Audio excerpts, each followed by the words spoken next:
Hello, everyone. Happy Monday. How's everyone doing today?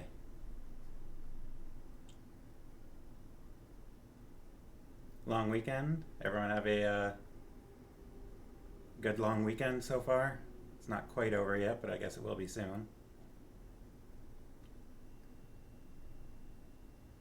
Oh, I'm just noticing that apparently I've got a dragon in the background. What do you mean we're asleep? I'm right here. It's just, in honor of today's stream, I thought I'd wear my ring of invisibility. You can hear me, right? Oh, yes, good.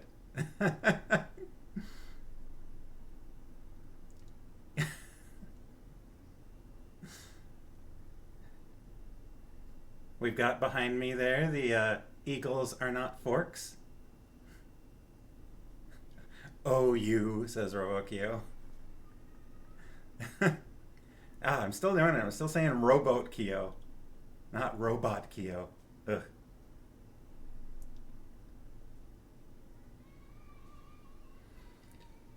So, how's everyone's long weekend? Ugh. Just give me a second to take this ring off.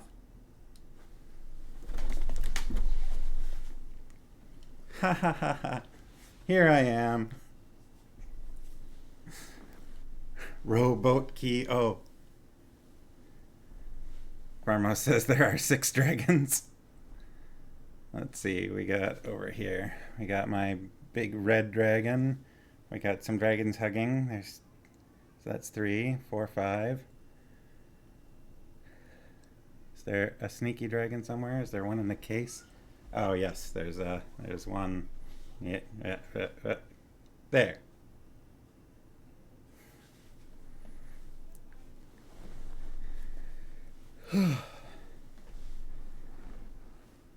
So I don't know about you guys, but I've been looking forward to this chapter. I mean, let's see. For those that weren't here last time, we got partway through the chapter Inside Information, which is chapter 12.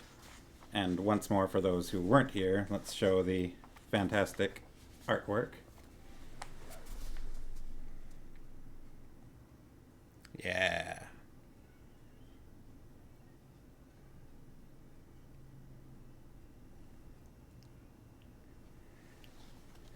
So, let's see. It's been a little while since Erica was with us. Um, the dwarves were all locked up by the Elf King, the King of the Wood Elves, who was never actually named, just the Elf King, who is kind of not happy with dwarves in general because at some point um, he commissioned some treasures to be made by the dwarves, but then apparently he didn't pay them for them, and so the dwarves maybe kept their treasures or something, but the Elf King was like, oh, you stole from me. This was not Thorin's people. This was some other dwarves that he had this argument with. But he's kind of, I guess, doesn't differentiate racist. So he locked up Thorin and company, but Bilbo managed to not get locked up. So Bilbo lived in the Wood Elf caves for like a couple of weeks, wearing his ring the whole time. But eventually came up with, like, found where each individual dwarf was locked up and then stole the keys from the captain of the guard while he was drinking with a butler or something. I forget what that guy's galleon's position was. So when they kind of dozed off, he went and let all the dwarves out, and then they all stowed all the dwarves into some barrels and that were about to get tossed into the river, and escaped via barrel down to Lake Town, where they announced themselves to the men. There were the elves that brought the barrels down the river were there and kind of weren't too happy about the dwarves having escaped, so they left the town all, upset. Yes, Farmhouse is saying we talked with her dad this weekend about the Hobbit, and he was pretty sure that the necromancer was the Witch King of the Nazgul, which makes sense. That holds up. I was thinking it might have been a pseudonym of Saruman's, but now that he said that, I'm like, oh yeah, that sounds right. Anyway, so they announced themselves to the master of Lake Town and to all of Lake Town, and there was much rejoicing by most of Lake Town, who celebrated and fed them and sang songs and whatnot and got them cleaned up, and they were there for a fortnight, 2 weeks. Um, and so they kind of got themselves back into shape. Poor Bilbo had a cold for most of it, um, which, is a nice moment for them before proceeding on to the Lonely Mountain, because prior to that, they had the entirety of Mirkwood, the encounter with the spiders, getting locked up by elves. Like, they weren't in great shape, even if the elves did feed them. Um, so this little moment of recuperation, I think, was needed. Then they proceeded on to the mountain, and they found where they thought the secret door was going to be, but they weren't sure how to open it. And then the last light on Durin's Day occurred, and the thrush knocked a snail on a rock, and a chip fell out of the wall, and they stuck in the key and opened it up, and boom, found their way into the mountain.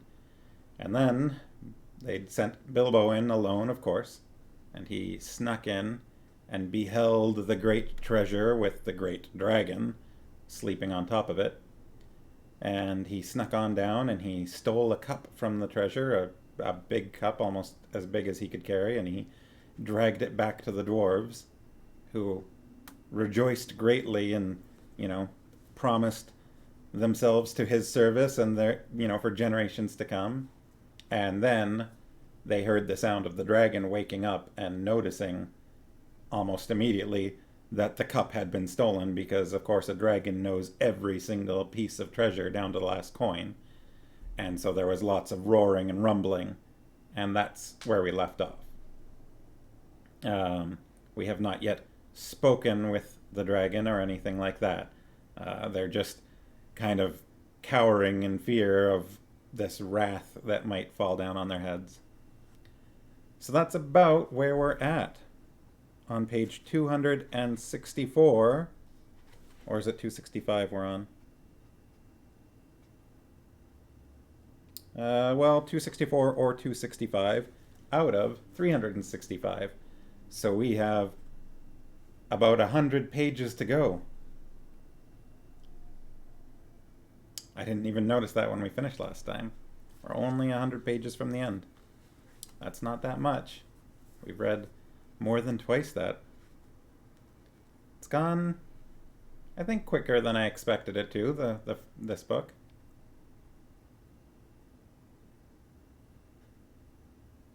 So how was everyone's long weekend?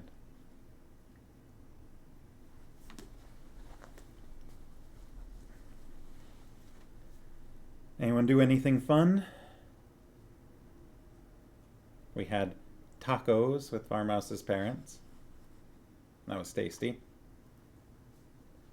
We did a little shopping. We went to Uniqlo. Erica worked Saturday and today. Weekend starts tomorrow. Okay. Robokio saw a grandparent. Erica also saw a grandparent or two. Oh, all right.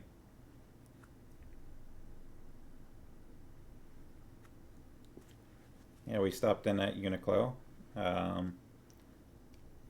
I got myself a couple of t-shirts that I look forward to showing off to you guys. There are a couple of them that are pretty entertaining. And we got a shirt for Farmhouse's dad, whose birthday was this weekend. There's also another present on the way, but has not arrived yet. And then my mom's birthday is next week, next Tuesday, but we're going to do something on next Sunday.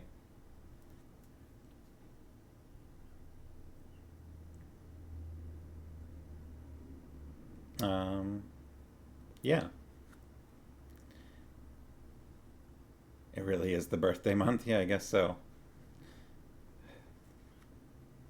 Hmm. And yeah, I think everybody at this point has seen the eagles aren't forks up here. It's definitely very out of focus. Grab it and show it off again.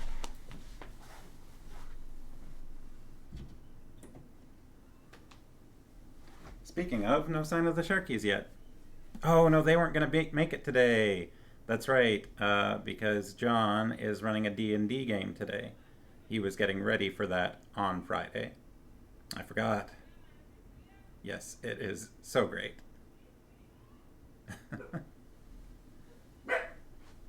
Oh, don't worry about it, Ben.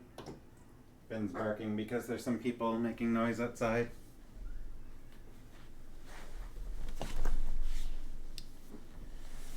But yeah, Friday was pretty busy. Other than the stream, we went to do some shopping ahead of time. I picked up some comics and some manga, some My Hero, because the anime has kind of caught my interest again.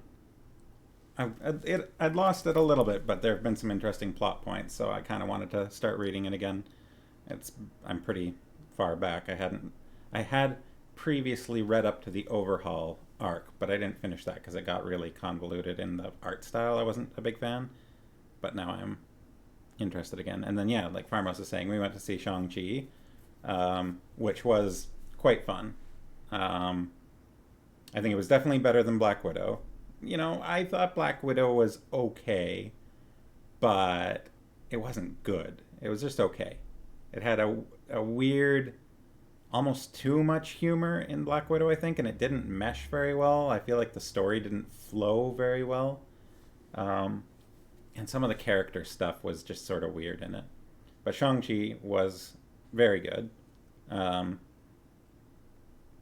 I've seen one of my friends saying that it was his like favorite Marvel movie to date. I don't know if I would go that far, but it was a lot of fun. The characters were good. Erica can't wait to see it. Yeah. Good story, good effects, very good visual effects, pretty good fight scenes, to be honest. I mean, very, fantastical stuff happening in it. But good overall, enjoyable, and good acting. Like honestly, like everyone in it, I think just did a good job. Erica says she guess she can because she hasn't seen it yet, but excite. Yeah, it was fun.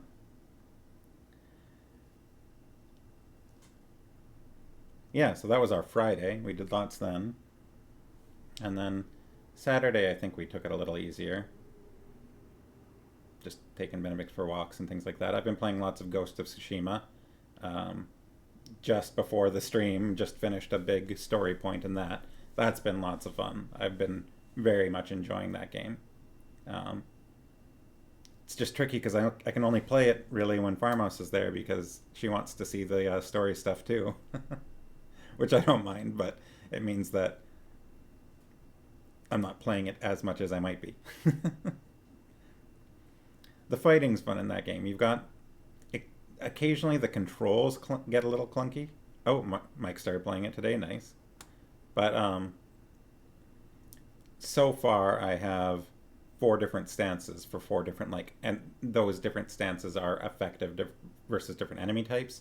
So if you're in a fight with a bunch of guys and one guy's got a spear, and one guy's got a shield, and one guy's got a sword, you kind of, once you've gotten better at the game, like better at the controls, you find yourself switching between stances for each enemy in order to take them out. Yes, there are foxes. You can pet them.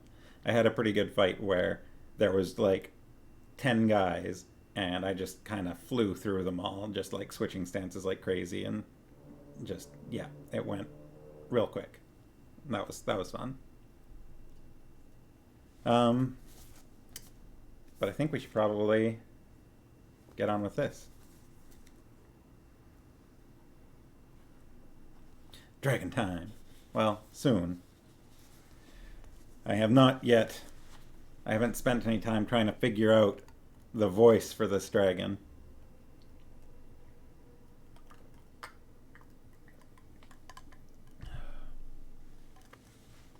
so we'll see what I can do there.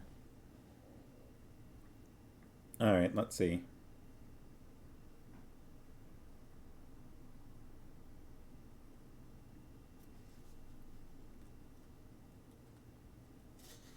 I think I might need to go back just a little bit.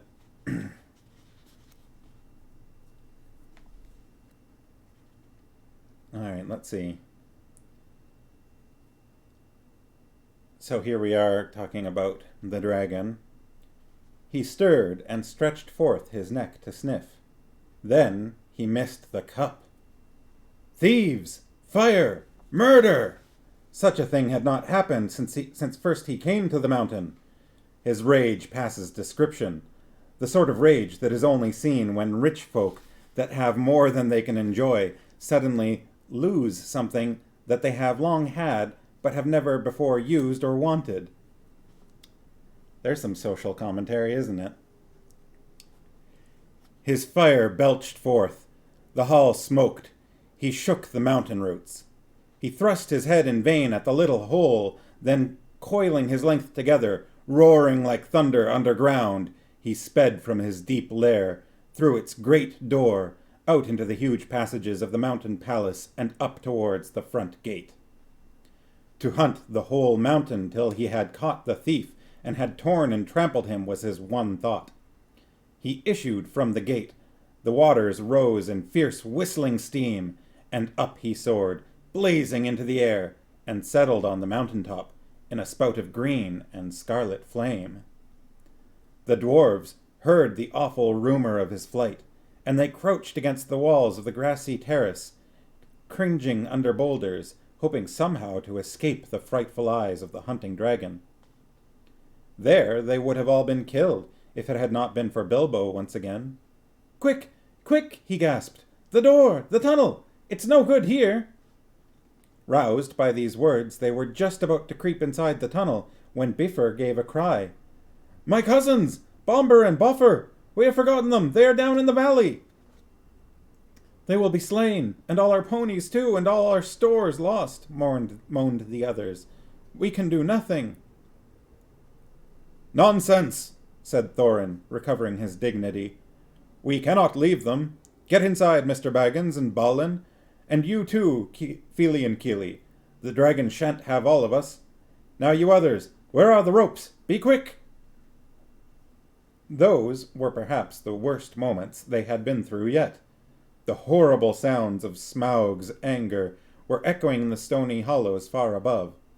At any moment he might come blazing down, or fly whirling round and find them there, near the perilous cliff's edge, hauling madly on the ropes. Up came Boffer, and still all was safe. Up came Bomber, puffing and blowing, while the ropes creaked, and still all was safe. Up came some tools and bundles of stores, and then the danger was upon them. Eriker says, typical dwarves forgetting their cousins. Pharma says, well, remembering at the last minute. A whirring noise was heard. A red light touched the points of standing rocks. The dragon came. They had barely time to fly back to the tunnel, pulling and dragging in their bundles, when Smaug came hurtling from the north, licking the mountainsides with flame, beating his great wings with a noise like a roaring wind. His hot breath shriveled the grass before the door, and drove in through the crack they had left, and scorched them as they lay hid. Flickering fires leapt up, and black rock shadows danced. Then darkness fell as he passed again. The ponies screamed with terror, burst their ropes, and galloped wildly off. The dragon swooped, and turned to pursue them, and was gone. "That'll be the end of our poor beasts," said Thorin. "Nothing can escape Smaug once he sees it. Here we are, and here we shall have to stay, unless any one fancies tramping the long open miles back to the river with Smaug on the watch." Poor ponies. It was not a pleasing thought. They crept further down the tunnel, and there they lay, shivered though it was warm and stuffy, until dawn came pale through the crack of the door. Every now and again, through the night, they could hear the roar of the flying dragon grow and then pass and fade as he hunted round and round the mountainsides. He guessed from the ponies and from the traces of the camps he had discovered that men had come up from the river and the lake and had scaled the mountainside from the valley where the ponies had been standing. But the door withstood his searching eye, and the little high-walled bay had kept out his fiercest flames. Long he hunted in vain, till the dawn chilled his wrath, and he went back to his golden couch to sleep, and to gather new strength. He would not forget or forgive the theft, not if 1,000 years turned him to smoldering stone, but he could afford to wait. Slow and silent, he crept back to his lair, and half-closed his eyes. When morning came, the terror of the dwarves grew less. They realized that dangers of this kind were inevitable in dealing with such a guardian, and that it was no good giving up their quest yet. Nor could they get away just now, as Thorin had pointed out. Their ponies were lost or killed, and they would have to wait some time before Smaug relaxed his watch sufficiently for them to dare the long way on foot. Luckily, they had saved enough of their stores to last them still for some time. It's interesting here that they knew the dragon was here. They get here, they sneak in and steal a single cup, and then they're like, well, time to go. They debated long on what was to be done, but they could think of no way of getting rid of Smaug, which had always been a weak point in their plans, as Bilbo felt inclined to point out. Then, as is the nature of folk that are thoroughly perplexed, they began to grumble at the Hobbit, blaming him for what had at first so pleased them, for bringing away a cup and stirring up Smaug's wrath so soon. As is the nature of folk that are thoroughly perplexed. Yeah, that's what I do when I'm thoroughly perplexed. I find a Hobbit to grumble at. Come on, man. Ugh. What else do you suppose a burglar is to do? Asked Bilbo angrily. I was not engaged to kill dragons. That is warrior's work. But to steal treasure. I made the best beginning I could. Did you expect me to trot back with the whole horde of Thror on my back? If there is any grumbling to be done, I think I might have a say. You ought to have brought 500 burglars, not one. I am sure it reflects great credit on your grandfather, but you cannot pretend that you ever made the vast extent of his wealth clear to me. I should want hundreds of years to bring it all up, if I was 50 times as big, and Smaug as tame as a rabbit. Eriker finds a tall human to grumble at.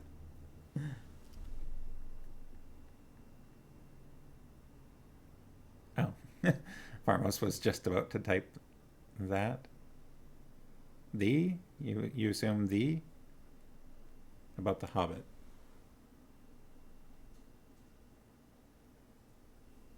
Did I misspeak? Did I read something wrong?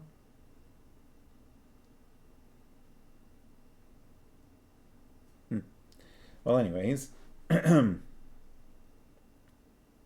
It's gone. Okay. After that, of course, the dwarves begged his pardon. What, then, do you propose we should do, Mr. Baggins? Asked Thorin politely. They've all begun to rely on Bilbo to make all of the plans. Every step of the way, when something stops them, he's the one that's got to think up what comes next. He's really taken on a leadership role here. Or at least a strategist role.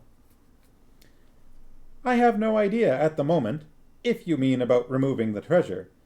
That obviously depends entirely on some new turn of luck, and the getting rid of Smaug. Getting rid of dragons is not at all in my line, but I will do my best to think about it. Personally, I have no hopes at all, and wish I was safe back at home. Never mind that for the moment. What are we to do now, today? Well, if you really want my advice, I should say we can do nothing but stay where we are. By day, we can no doubt creep out safely enough to take the air. Perhaps before long, one or two could be chosen to go back to the store by the river and replenish our supplies. But in the meanwhile, everyone ought to be well inside the tunnel by night. Now, I will make you an offer. I have got my ring, and will creep down this very noon.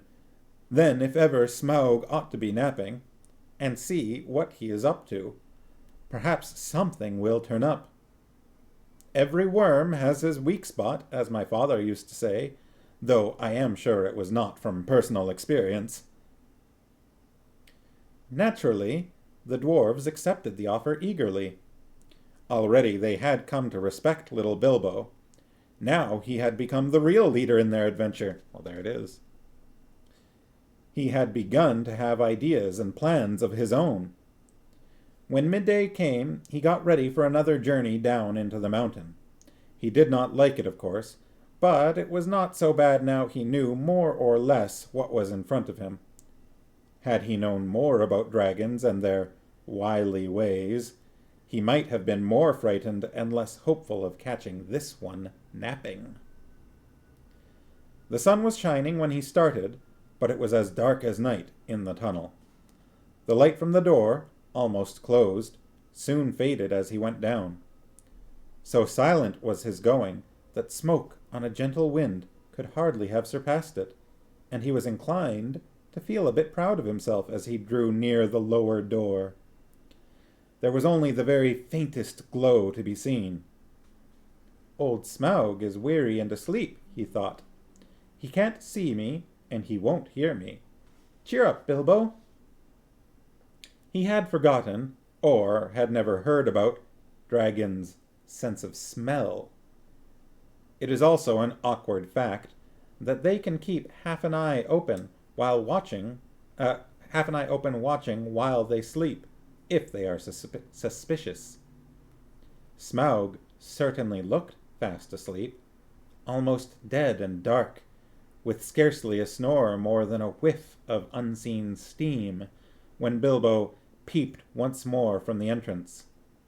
He was just about to step out onto the floor when he caught a sudden thin and piercing ray of red from under the drooping lid of Smaug's left eye.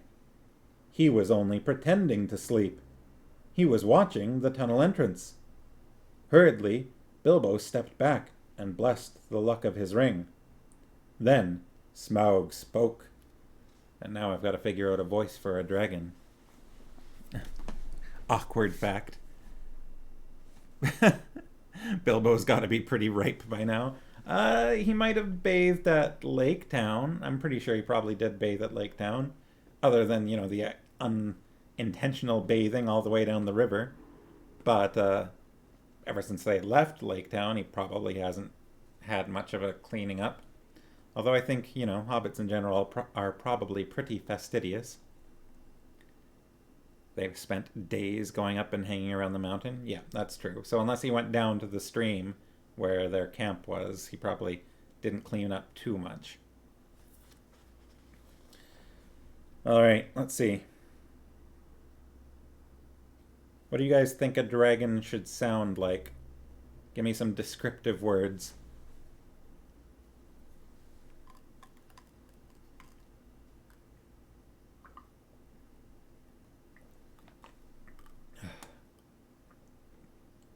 While I whet my whistle in preparation. Dragonesque. Oh, thank you. That's very helpful. Yeah. All right, I'm ready to go, guys. Erica says dragonesque. I got it now. I didn't think of that. I'll just channel all of the dragons I've spoken with before. No, I'm not doing Benedict Cumberbatch. Sultry? Do you want me to seduce you, Erica? Should I turn this into an ASMR video? Yes.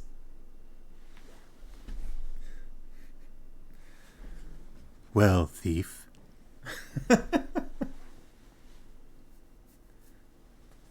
Farmo says sulphury. That seems a little more fitting. Oh, yeah. Oh, yeah. This is the voice I'm going to use for Smaug.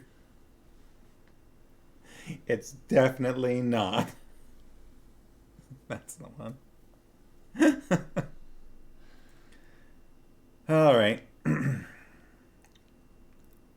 I do think I'm going to have to go for a deep voice, though not necessarily the one I just tried. Smaug is the Kool-Aid man. Yep, that's right.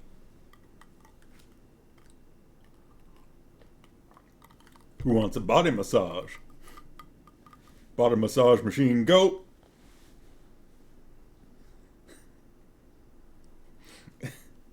G.I. Joe. All right, let's bring it back. Bring it back down.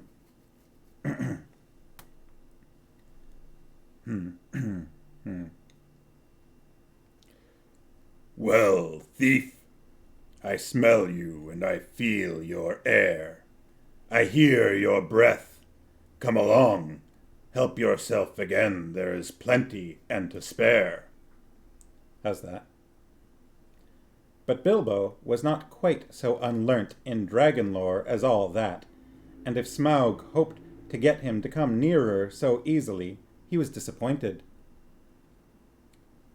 "No thank you, O Smaug the Tremendous," he replied.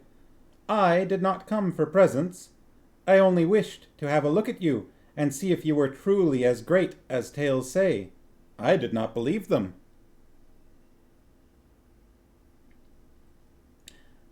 He's angry, but at this point he's also, being tricky.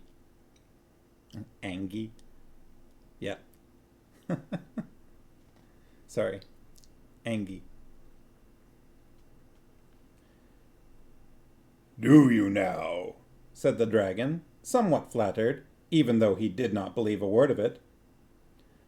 "Truly, songs and tales fall utterly short of the reality, O Smaug, the chiefest and greatest of calamities," replied Bilbo.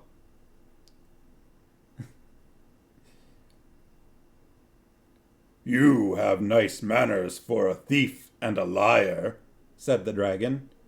You seem familiar with my name, but I don't seem to remember smelling you before. Who are you, and where do you come from, may I ask? You may indeed. I come from under the hill, and under the hills and over the hills my paths led, and through the air. I am he that walks unseen. So I can well believe, said Smaug, but that is hardly your usual name. I am the clue finder, the web cutter, the stinging fly. I was chosen for the lucky number. Lovely titles, sneered the dragon, but lucky numbers don't always come off. I am he that buries his friends alive and drowns them and draws them alive again from the water. I came from the end of a bag, but no bag went over me. These don't sound so creditable, scoffed Smaug. I am the friend of bears and the guest of eagles. I am ring winner and luck wearer. I am barrel rider, went on Bilbo, beginning to be pleased with his riddling. Oh yes, barrel rider, very intimidating, Bilbo. That's better, said Smaug, but don't let your imagination run away with you. This, of course, is the way to talk to dragons, if you don't want to reveal your proper name, which is wise, and don't want to infuriate them by a flat refusal, which is also very wise. No dragon can resist the fascination of riddling talk and of wasting time trying to understand it. There was a lot here which Smaug did not understand at all, though I expect you do, since you know all about Bilbo's adventures to which he was referring. But he thought he understood enough, and he chuckled in his wicked inside. I thought so last night, He smiled to himself. Lake men.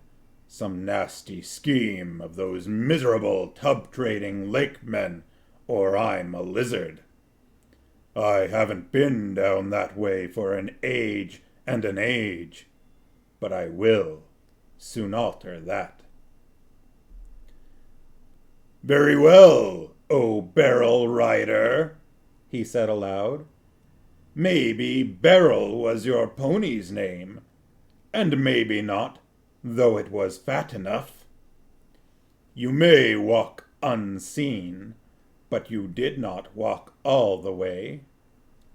Let me tell you, I ate 6 ponies last night, and I shall catch and eat all the others before long.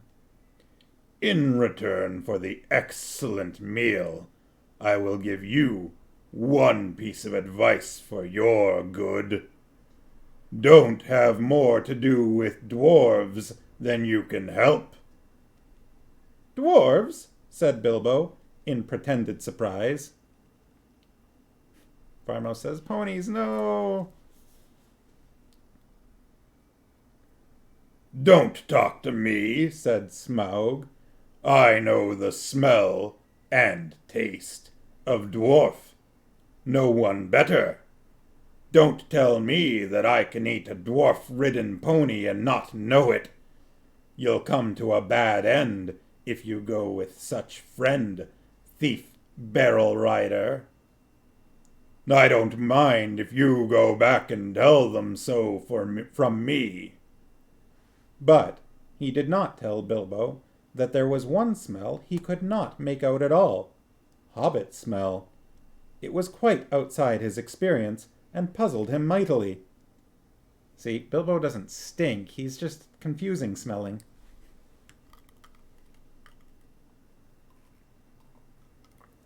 Farmo says, pony with a hint of dwarf butt.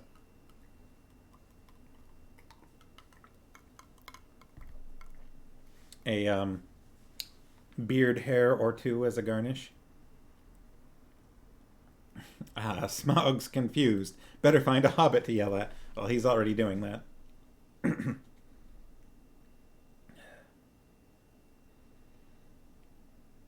I suppose you got a fair price for that cup last night, he went on. Come now, did you? Nothing at all? Well, that's just like them. And I suppose they are skulking outside, and your job is to do all the dangerous work and get what you can when I'm not looking for them, and you will get a fair share. Don't you believe it? If you get off alive, you will be lucky. Bilbo was now beginning to feel really uncomfortable. Whenever Smaug's roving eye, seeking for him in the shadows, flashed across him, he trembled, and an unaccountable desire seized hold of him to rush out and reveal himself and tell all the truth to Smaug. In fact, he was in grievous danger of coming under the dragon spell. But plucking up courage, he spoke again.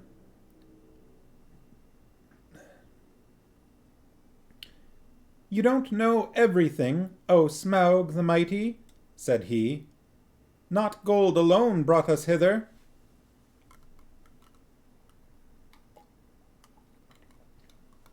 Farmo says nobody trusts the dwarves. Not even the other dwarves. Ha! Ha! You admit the us, laughed Smaug. Why not say us 14 and be done with it, Mr. Lucky Number? I am pleased to hear that you had other business in these parts besides my gold. In that case, you may, perhaps, not altogether waste your time. I don't know if it has occurred to you that even if you could steal the gold bit by bit, a matter of 100 years or so, you could not get it very far. Not much use on the mountainside. Not much use in the forest. Bless me, had you never thought of the catch? A 14th share, I suppose, or something like it. Those were the terms, eh? But what about delivery? What about cartage? What about armed guards and tolls? And Smaug laughed aloud.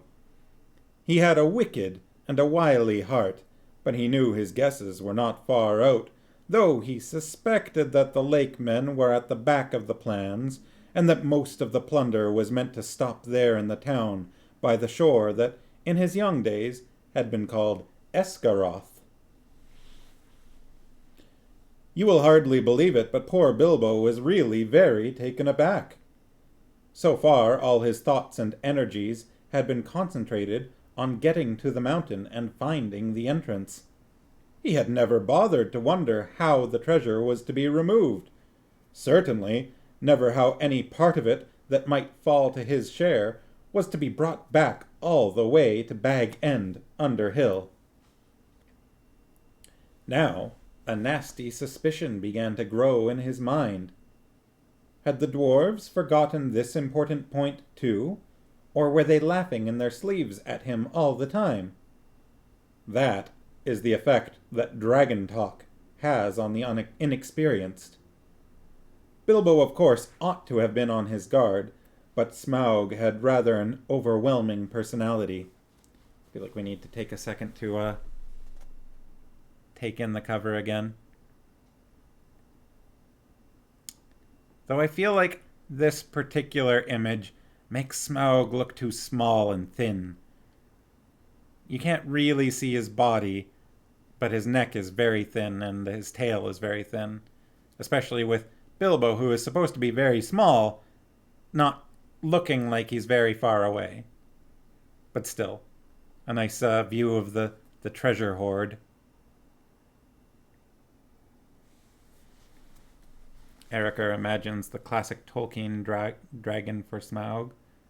Like a really long noodle dragon. You mean the little sketch image? I love that picture. I've got it on the page that you guys are visiting. But, like, there's this one.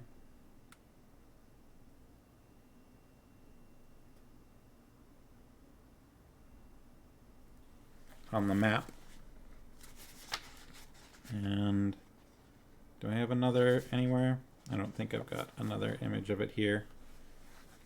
But on the Twitch page, somewhere on here, I think I'm using that image as well. Maybe as the banner. I think it's on the banner. Yeah, I guess so. I guess that's the best reference we really do have, so why not? Even so, I feel like even if he's still thin, I feel like this dragon looks kind of small, but it's still a great picture too. All right. Another drink of water.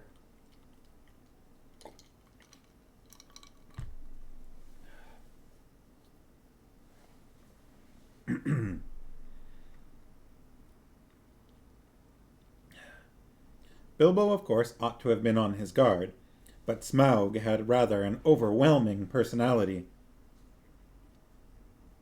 "I tell you," he said, in an effort to remain loyal to his friends and to keep his end up, "that gold was only an afterthought with us.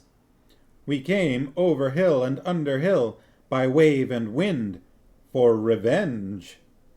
Surely, O Smaug, the unaccessibly wealthy, you must realize that your success has made you some bitter enemies."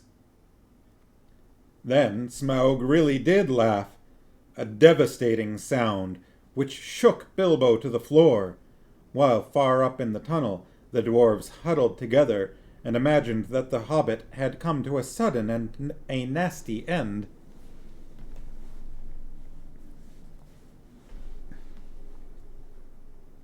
It's not on the first page. Farmos is contemplating watching the cartoon again. Yes, it's been a long time since I've really watched that. All right. Revenge, He snorted, and the light of his eyes lit the hall from floor to ceiling like scarlet lightning. Revenge? The king under the mountain is dead, and where are his kin that dare seek revenge? Girion, lord of Dale, is dead, and I have eaten his people like a wolf among sheep. And where are his sons that dare approach me? I kill where I wish, and none dare resist. I laid low the warriors of old, and their like is not in the world today. Then I was but young and tender. Now I am old and strong, thief in the shadows, he gloated. My armor is like tenfold shields.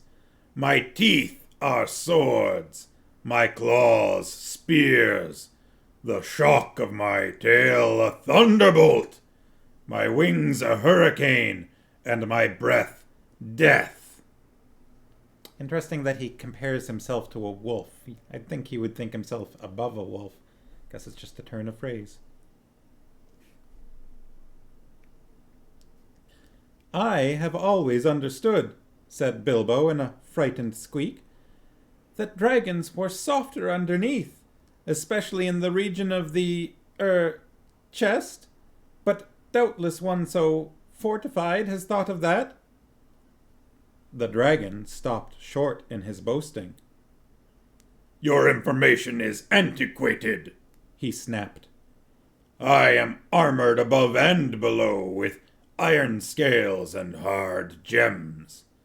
No blade can pierce me. I might have guessed it, said Bilbo. Truly there can nowhere be found the equal of Lord Smaug the Impenetrable.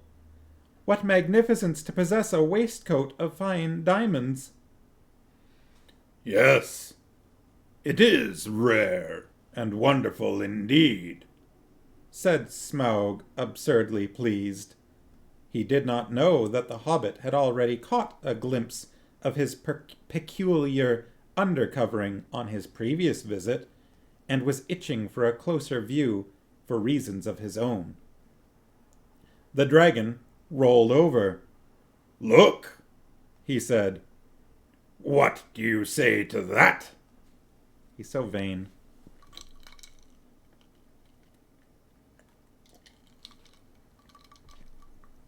Harmrose says flattery will get you everywhere. Yeah, that's right. Apparently. Erica says she bets he thinks this book is about him. So what do you say to that? Dazzlingly marvelous! Perfect! Flawless! Staggering! Exclaimed Bilbo aloud. But what he thought inside was, Old fool! Why, there is a large patch in the hollow of his left breast, as bare as a snail out of its shell. Well. After he had seen that, Mr. Baggins' one idea was to get away. Well, I really must not detain your magnificence any longer, he said, or keep you from much-needed rest. Ponies take some catching, I believe, after a long start. And so do burglars, he added as a parting shot, as he darted back and fled up the tunnel. Bear snail.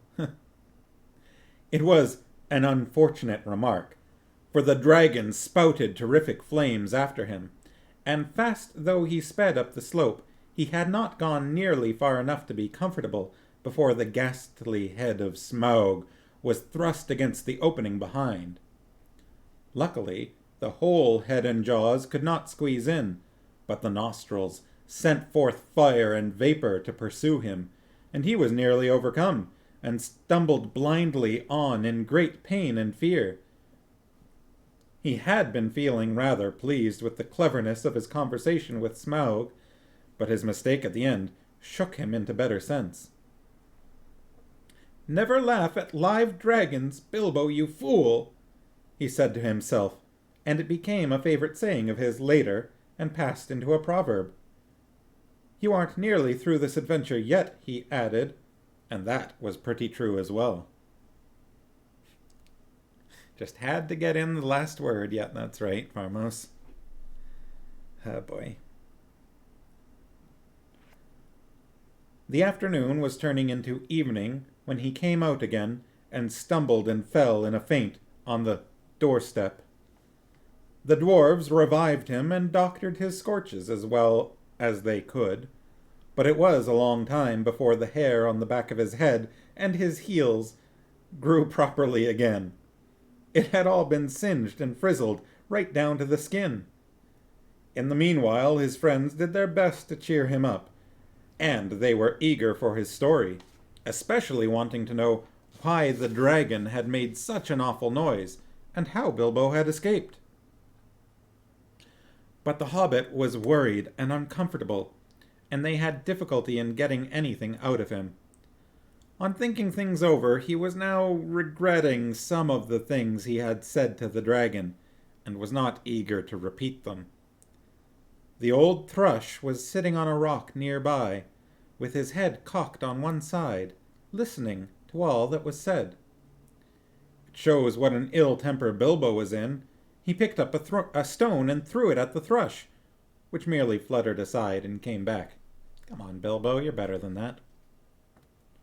"Drat the bird," said Bilbo crossly. "I believe he is listening, and I don't like the look of him." "Leave him alone," said Thorin. "Thrushes are good and friendly. This is a very old bird indeed, and is maybe the last left of the ancient breed that used to live about here, tame to the hands of my father and grandfather. They were a long-lived and magical race, and this might even be one of those that were alive then, a couple of hundreds of years or more ago."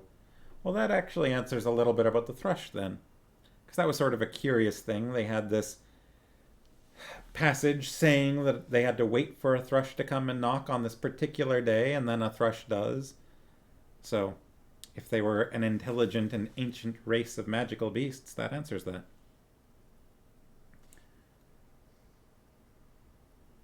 "The men of Dale used to have the trick of understanding their language, and used them for messengers to fly to the men of the lake and elsewhere."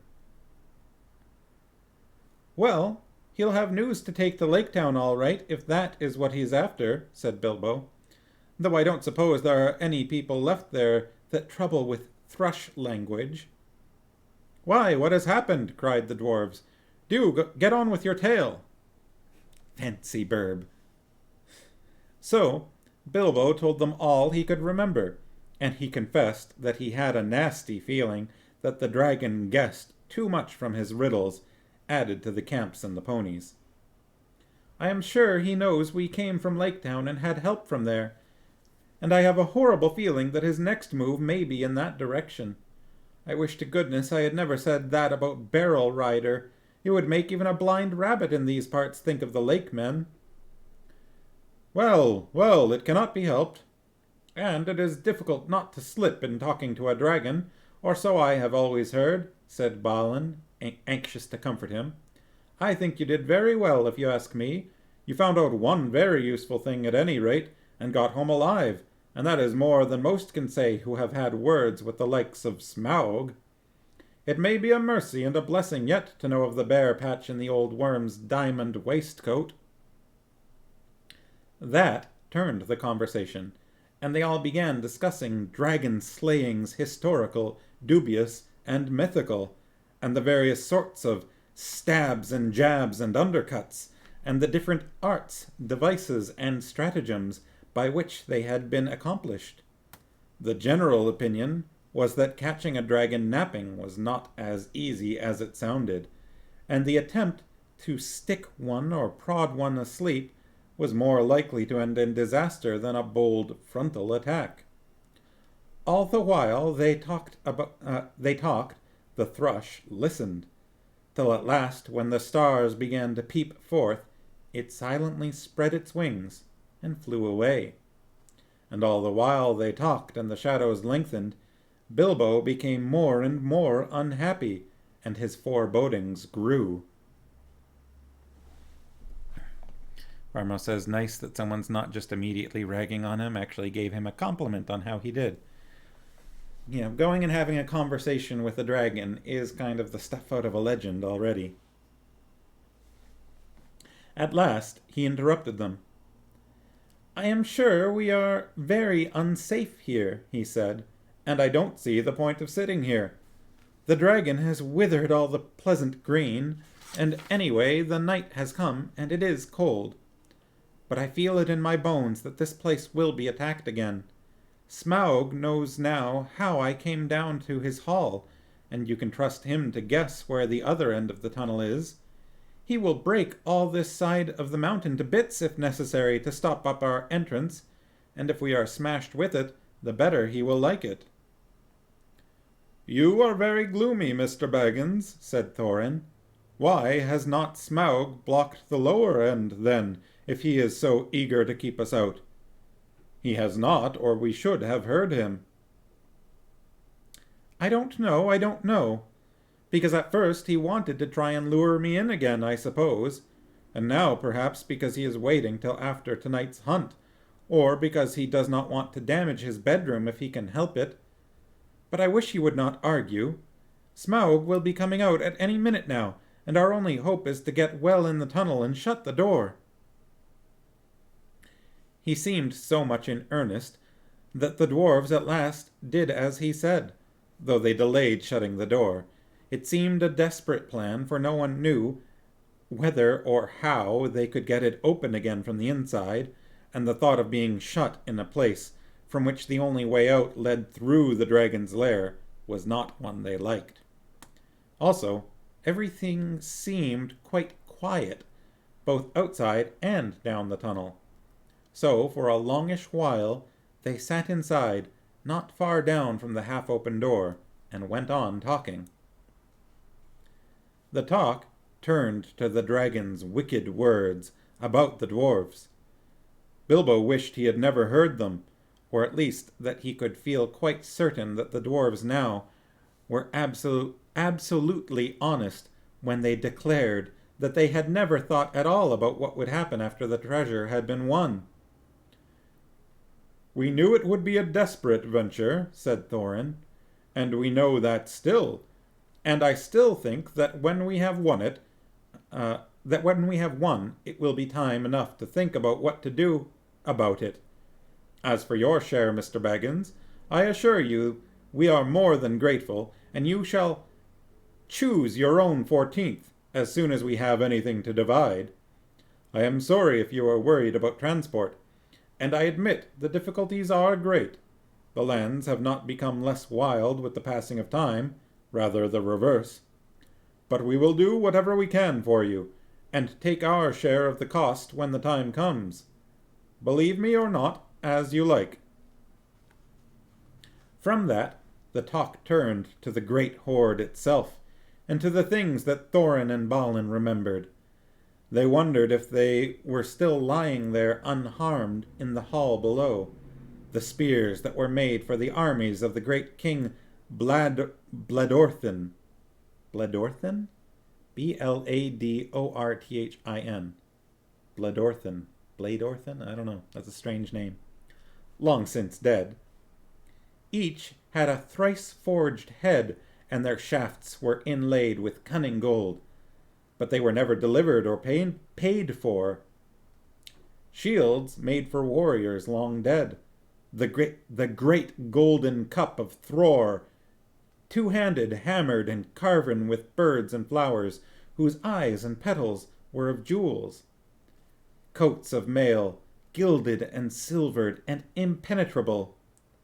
The necklace of Girion, lord of Dale, made of 500 emeralds, green as grass, which he gave for the arming of his eldest son in a coat of dwarf-linked rings, the like of which had never been made before, for it was wrought of pure silver to the power and strength of triple steel. But fairest of all was the great white gem, which the dwarves had found beneath the roots of the mountain, the heart of the mountain, the Arkenstone of Thrain. The Arkenstone, the Arkenstone, murmured Thorin in the dark, half dreaming, with chin upon his knees. It was like a globe with 1,000 faces. It shone like silver in the firelight, like water in the sun, like snow under the stars, like rain upon the moon. But the enchanted desire of the horde had fallen from Bilbo. All through their talk, he was only half listening to them. He sat nearest to the door with one ear cocked for any beginnings of a sound without, and his other was alert for echoes beyond the murmurs of the dwarves, for any whisper of a movement from far below. Reminds me of Sir Terry Pratchett's dwarves, the songs that they sing. They've got a variety of lyrics. Some are along the lines of gold, gold, gold, gold, gold, gold, gold, gold, and some of them are like gold, gold, gold, gold, gold, gold, gold.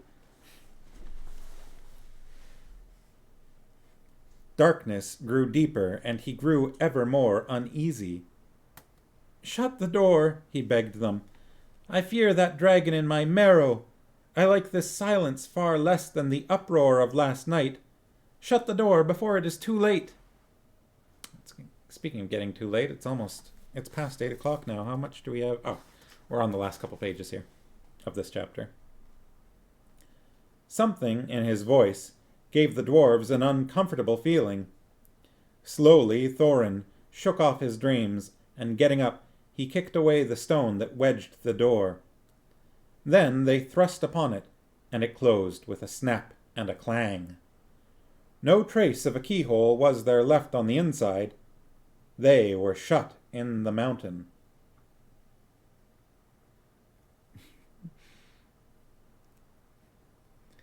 Eriker singing gold, gold, gold, gold. Farmouse says, ah yes, that great single, gold, gold, gold, gold, gold, or the famous gold, gold, gold, gold, gold, gold. And they were shut in the mountain, and not a moment too soon. They had hardly gone any distance down the tunnel when a blow smote the side of the mountain, like the crash of battering rams made of forest oaks and swung by giants. The rock boomed, the walls cracked, and stones fell from the roof on their heads. What would have happened if the door had still been open, I don't like to think. They fled further down the tunnel, glad to be still alive, while behind them outside they heard the roar and rumble of Smaug's fury. He was breaking rocks to pieces, smashing wall and cliff with the lashings of his huge tail, till their little lofty camping ground, the scorched grass, the thrush's stone, the snail-covered walls, the narrow ledge, and all disappeared in a jumble of smithereens, and an avalanche of splintered stones fell over the cliff into the valley below. Eriker says both faves of hers. Farmer says classics. Smaug had left his lair in silent stealth, quietly soared into the air, and then floated, heavy and slow in the dark, like a monstrous crow, down the wind towards the west of the mountain, in the hopes of catching unawares something or somebody there, and of spying the outlet to the passage which the thief had used. This was the outburst of his wrath, when he could find nobody and see nothing, even where he guessed the outlet must actually be. After he had let off his rage in this way, he felt better, and he thought in his heart that he would not be troubled again from that direction. In the meanwhile, he had further vengeance to take. Barrel rider, he snorted. Ugh, I need a little water before I do that again.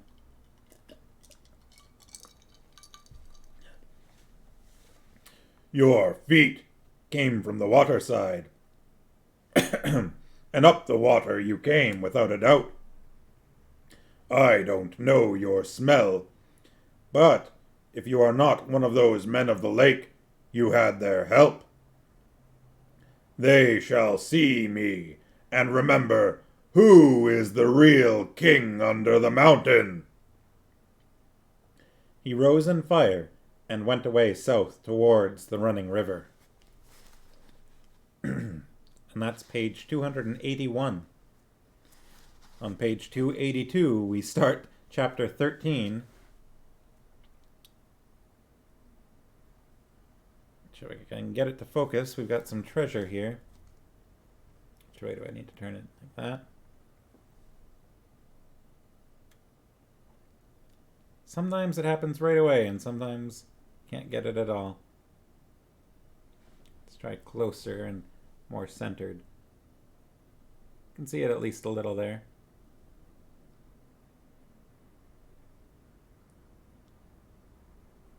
Well, we'll get a better look at it on Friday when we pick up here.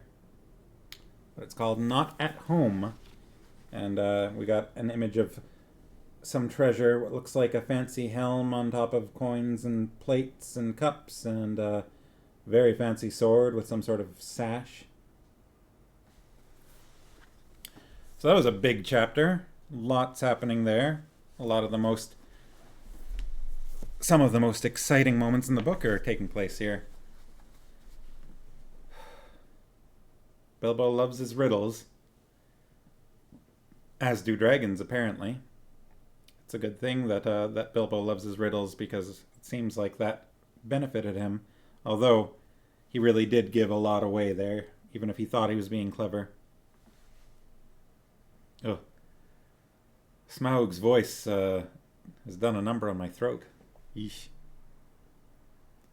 Well, it's worth it. That was fun. I hope it sounded all right through the microphone. So a few namings of historical people in this chapter. The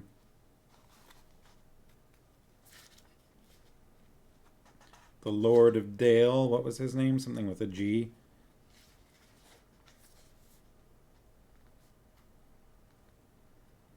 Should be Girion, Lord of Dale. That armor that he gave to the dwarves in exchange for the armor for his son was interesting sounding. Made up of emeralds. And the one that his son got, made of silver rings, triple steel strength. The dwarves reminiscing about the treasure. They're sitting right there, just out of reach, and they're just sitting here thinking about all the treasure. And the Arkenstone. It's interesting that it took this long for the Arkenstone to be mentioned. After how important it ends up being, how important the Arkenstone is, and what a large role it plays towards the end here, as you will see, as Tolkien might say. It's interesting that it never got mentioned anywhere before now, that we never had Thorn or anyone, kind of wondering by a fireside whether the Arkenstone was still there, or what if the dragon had eaten it or something like that. I was kind of wondering how long it was going to take for it to get mentioned. I was pretty sure it was very close to the end that it got mentioned, but I'm kind of wondering why that never came up before. Especially since it does kind of seem like Tolkien planned a lot of this in advance, or maybe went back and added details in earlier in the story to allude to later events. So it's interesting to me that the Arkenstone was not one of those things that was mentioned earlier on. But we're getting to some dangerous moments now. We got an angry dragon trying to hunt them down. They've got no idea how to deal with it, and they're trapped inside the mountain. So who knows how they're gonna escape from there. Everyone enjoy that? Is anyone looking forward to getting on with it on Friday? I wonder how long the next chapter is. Let's take a look. Goes from page 282 to 296. So that's not too bad. 14 pages. Dragon, fun chapter.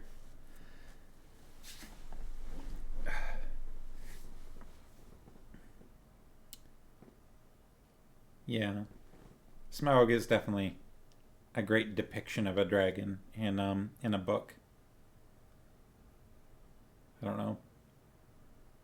With strengths and weaknesses, clever and wily and crafty, has a beguiling tongue that can trick you into saying more than you want to, and make you want to the dragon spell, making you want to like just run forward and reveal yourself, which I think in Dungeons and Dragons has turned into more of a dragon fear, right? Dragon fear is a thing. Just a dragon being nearby makes you afraid. And that's sort of what it was here, though that wasn't referred to as such. But Bilbo wanting to just come forward and show himself. It's that kind of I forget the word for it, but you're standing on the edge of a cliff and you feel that the pull of the void or the draw of the void. A little bit like that, it sounds like.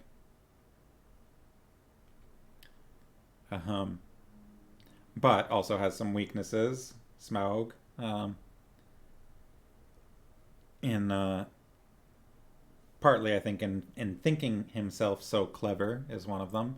Also, the very, the more literal weakness in the gap in his armor is a classic dragon trope. But interesting, the actual armor made out of treasure that he's wearing, that he's pressed into his scales, I suppose, pressed into his belly. There's not much actual explanation of how well that treasure is held in place, except for maybe just from having slept on it for so long that it's just stuck to him. A waistcoat of diamonds. Though it does kind of sound like it was possibly a little bit intentional on Smaug's part for that armor to be there. I don't know. I'm curious about that. Maybe that's the reason that dragons sleep on treasure in the first place, is to develop that armor. But I think it's partly just because they like to. And also that crack at the when Smaug first noticed the cup missing, his rage passes description. The sort of rage that is only seen when rich folk that have more than they can enjoy suddenly lose something that they have long had but have never before used or wanted. Like, oh, Tolkien was salty there, huh? That's some social commentary that, rich people never change. Farmhouse says dragon superglue. Erica thinks that description was hilarious. Yeah, that's... Oh, man. I wonder if that particular description, I wonder if it stung anybody in particular. I wonder if that was aimed at an individual or a group that Tolkien was personally upset with. I wonder if anybody... Because now, of course, it's one of the most famous books, out there. I don't know about the most famous, but it is a very famous book. And many, many, many people have read this book. So I wonder if there have been people that read that line and took offense to it. Probably not. Probably anyone who's reading it doesn't think it applies to them personally.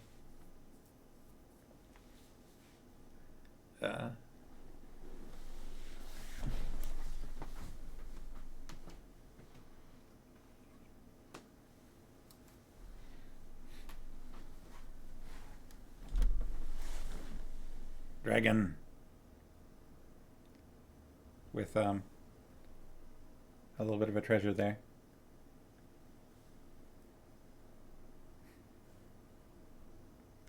A little bit of a dusty dragon, actually.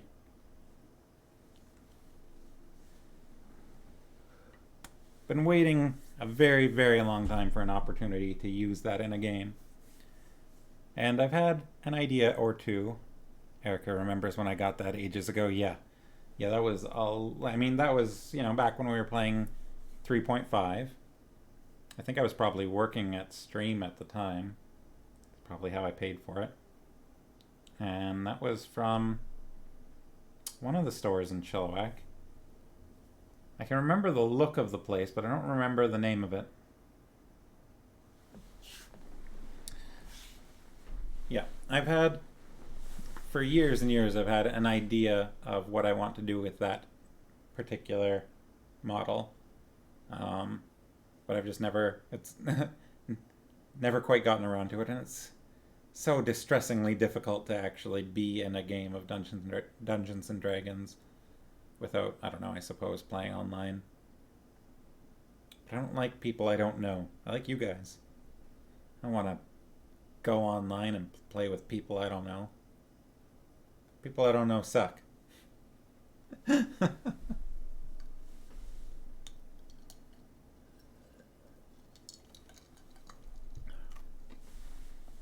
Alright, well. Yeah, those guys, you don't know them. Bramo says, don't listen to him, potential followers he doesn't know. Is there even anybody I don't know here? What's the chat list look like? I still see that another TV viewer. There's Fast Deb. And Haas. Which when I clicked on Haas before, it says account suspended or deactivated. So I don't know how a suspended account could be in the chat here, but there we are. If any of you want to get to know me, then that would mean I know you and you don't suck. I'm sorry if I hurt anybody's feelings. I was just being facetious. Alright. Well, that was a fun chapter, and we are past 8:15 at this point. So this has turned into quite a long stream. That chapter was a long chapter. And that was only, we didn't even read all of it. I'd started partway through. So on Friday, we'll get on to the next chapter, to chapter 13. Getting closer and closer to the end. It's exciting. But I hope everyone has a good week. I hope Erica has a good weekend. Starting tomorrow, I think you said. And if I don't see you before then I will see you on Friday. Have a good night, everybody, and have a good week. Bye.